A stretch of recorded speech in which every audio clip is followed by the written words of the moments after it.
Hello everyone, and welcome to today's Daf Yomi. Today's Daf is Shevuout Daf 47 Omid A.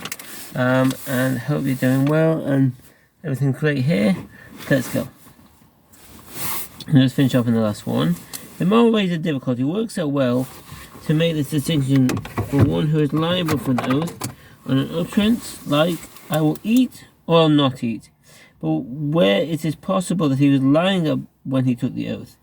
But with regard to oath about the past, like I ate or I did not eat, what could be said, since he certainly took a false oath? The Gemara answers, teach the Mishnah, I understand it to mean an oath taken in vain, and any oath that is similar to it. One is suspect with regard to oath if he lied in an oath of testimony, or an oath on a deposit, or an oath on an utterance, or if he took a false oath, or he took an oath in vain, the Torah citing the Rosh. One is also subject with regard to oath if he disregarded communal ban, and that's the sword citing Rashi. Some hold that only oaths about the past cause one to be suspect, e.g. an oath that he did not eat something, which if false when taken, since he knows what happened in the past, but an oath about the future, such as an oath that he will not eat something, does not cause him to be suspect, since if he violated the oath afterward, he could have meant it honestly when he took it. I'm saying from Mishpat no Toan Venitan 2:2 Shachan Ochosh Mishpat 92:2. I.e., that is clearly a falsehood, disqualifies one from further oath taking. The Mishnah teaches, if one of the litigants was a dice player, Mesachek Bekuv Yavachulu, anyone who is disqualified from providing testimony because of an transgression is considered such as with regard to oaths. This applies whether he is disqualified because he violates a prohibition by Torah law, eating lending money with interest, or eating meat of an unslaughtered animal carcass, or because he violated the prohibition of by rabbinic law, e.g. playing with dice. Additionally, anyone who is suspected of taking another's property is a suspect with regard to oath. This applies when there are witnesses that he took another person's property, but without witnesses, he is not suspect with regard to oaths, as he might have a prior claim that the other person owed him money for which he seized the property, and that's in the Rambam Seif Mishpat Toan Veniten 2:2 Shulchan Aruch Mishpat 92:3. Or one who lends with interest, or among those who fly pigeons, or among the vendors of produce that grew during the sabbatical year, then the litigant opposing him takes an oath and receives payment of his claim. The Gemara asks, why do I need these additional examples of a person who is suspect with regard to oath taking? The Gemara explains, the Mishnah first teaches examples of people who are disqualified by Torah law, and then teaches examples of those who are disqualified by rabbinic law. The Mishnah teaches, if both litigants were suspect, the oath returned to its place. This is a statement of Rabbi Yossi. Rabbi Meir says, since neither can take an oath, they divided the disputed amount. Rabbi said to Rav Nachman, how is it actually taught? The Amoraim had various versions of the opinions of the Tanaim concerning the case in which both litigants are suspect with regard to oaths, and it was not clear whether it was Rabbi Meir or Rabbi Yossi who had said that they divided the disputed claim. The accepted principle is that the halacha is according to the opinion of Rabbi Yossi in his dispute with Rabbi Meir, but since Rav Nachman did not know which of them voiced which opinion, he could not rule on the issue. What is Rabbi Yossi's opinion? What is Rabbi Meir's opinion? Rav Nachman said to him, I do not know. Rav asked him, what is halacha? Rav Nachman said to him, I do not know. It was stated, Rav Yosef bar Minyumi says that Rav Nachman says that Rabbi Yossi says they divide the disputed amount. And similarly, Rav Zivid bar Oshaya teaches that Rabbi Yossi says they divide the disputed amount. The Gemara calls a slightly different version of this tradition. There are those who say that Rav Zivid teaches that Rabbi Oshaya says that Rabbi Yossi says they divide the disputed amount. Rav Yosef bar Minyumi said that Rav Nachman ruled in an actual case that the litigants divide the disputed amount. Rabbi Yossi rules in the Mishnah that in a case where both sides are suspect and cannot take an oath, the oath is returned to its place. The Gemara asks, to where did it return? What is meant by the oath returning to its place? Rabbi Ami said that our sages in Babylonia said the oath returned to Sinai. God administered an oath to the Jewish people that they would keep the mitzvah of the Torah, including the prohibition against robbery. The litigant who is robbing the others will be punished by God, not the court. Our sages in Eretz Yisrael said the oath returned to the one who was initially liable to take it. Chazra Shevuout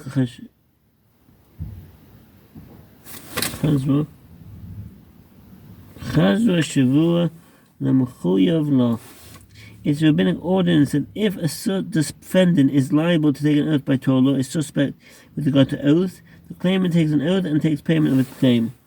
If both litigants are subject with regard to oaths, the oath returns to the defendant who is initially liable to take it, and since he cannot take an oath, he must pay the claim against him in accordance with the opinion of the Amoraim, referred to as the sages in Eretz Yisrael and Rabbah. Now, those who say in accordance with the opinion of Rabbi Yossi, prepared the textual version of Rav Nachman, who also ruled that way in practice. As the Rambam Seif Mishpat, the Hilchot Torah and Venit, and 2.4 Shulchan Aruch Mishpat 92.7.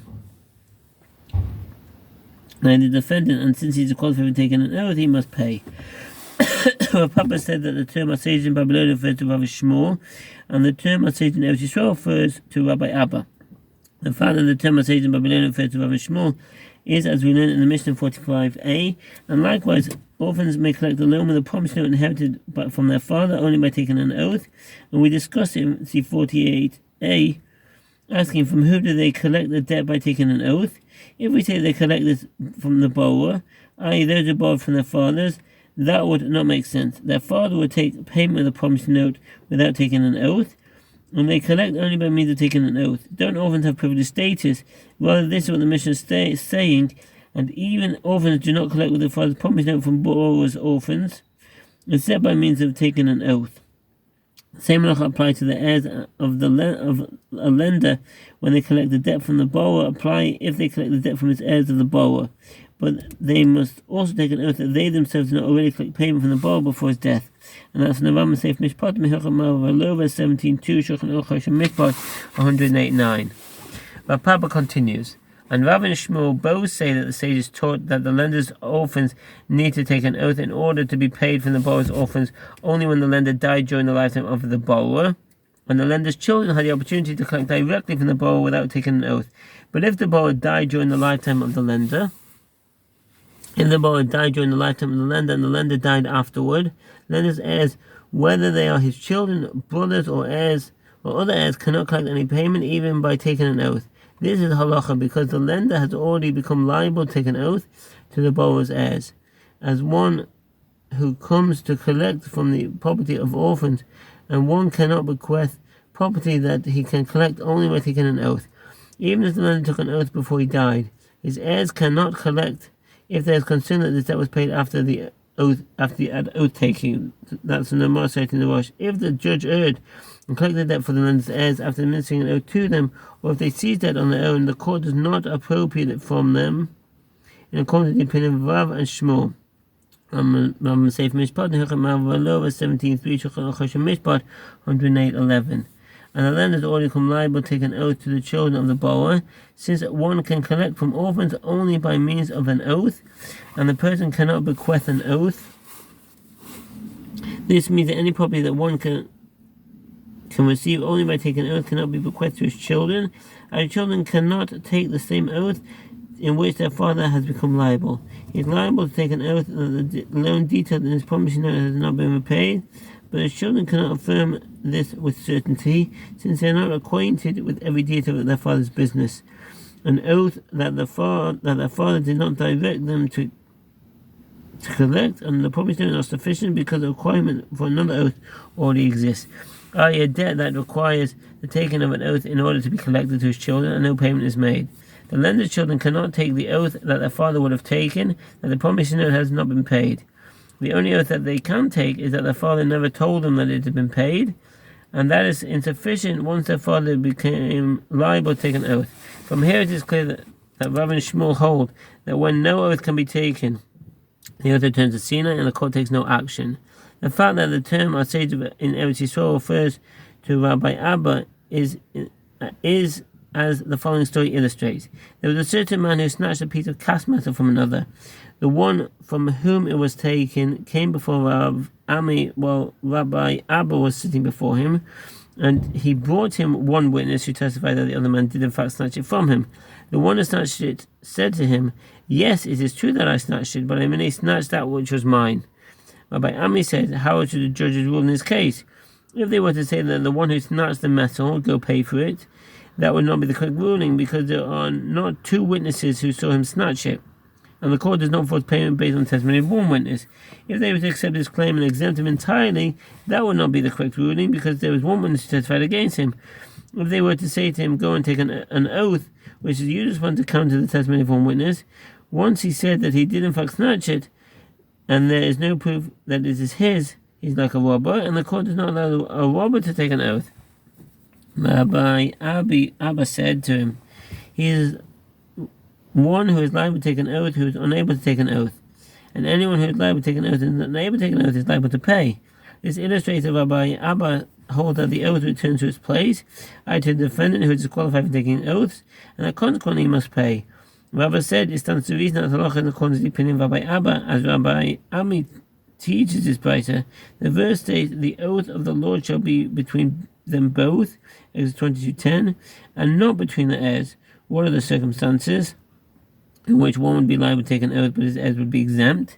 If we say that it is where the lender's son said to the borrower's son, 100 dinars that belong to my father were in the possession of your father as a loan, and you must repay me. The borrower said to him he had a debt of 50, and the other 50 he did not have to pay him, i.e. he did not owe it. That is difficult. Under these circumstances, what does it matter to me if he, the borrower's heir, or his father, the original borrower?